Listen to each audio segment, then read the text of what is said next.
আজকে এই গণহত্যার 1 নম্বর আসামি যদি শেখ হাসিনা হয়, 2 নম্বর হবে ওবায়দুল কাদের। তারে এখনো ধরতে পারেন নাই। ওই হাসান মাহমুদ ছিল একটা, শুনলাম সে ধরা খাইছে, তারপরে আবার বিদেশ পালায় গেল কেমনে?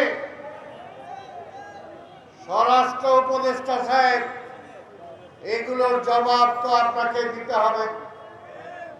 দায়িত্ব নিচ্ছেন ভালো, সময় বেশি চান ভালো, কিন্তু আওয়ামী লীগকে ঘুরতে দিবেন, আওয়ামী লীগকে জেলে আনবেন না। এখন পর্যন্ত যারা গণহত্যা করেছে সেই আসামিদেরকে এখনো গ্রেপ্তার করেন নাই। নাম কেউ আসতে শুধু আওয়ামী লীগের কিছু গ্রেপ্তার করছেন, তাদেরকে অনতিবিলম্বে গ্রেপ্তার করেন, আইনের আওতায় আনেন।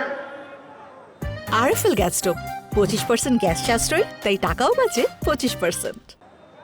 আমাদের বিরুদ্ধে, আমাদের নেতা তারেক রহমানের বিরুদ্ধে যে সমস্ত মিথ্যা মামলা আগের সরকার দিয়েছে, প্রত্যাহার করেন। বাংলাদেশের রাজনীতি 2 ভাগে বিভক্ত।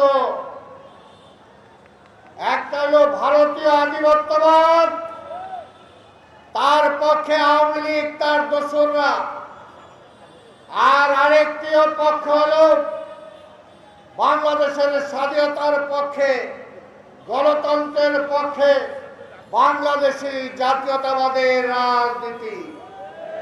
তাই আজকের এই দেশকে যদি বাঁচাতে চান, ওই ভারতীয় আগ্রাসন যদি বাঁচাতে চান, দেশের অস্থিরতা যদি বাঁচাতে চান, তাহলে বাংলাদেশ জাতীয়তাবাদী রাজনীতির পক্ষে যে শক্তি আছে, সেই শক্তির পক্ষে সবাইকে দাঁড়াতে হবে।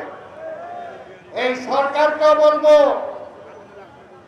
আপনি সময় নেন ঠিক আছে, কিন্তু সময়ের কারণে আওয়ামী লীগ আবার মাথা গাইরা বসবে, সেই সময় দরকার নাই।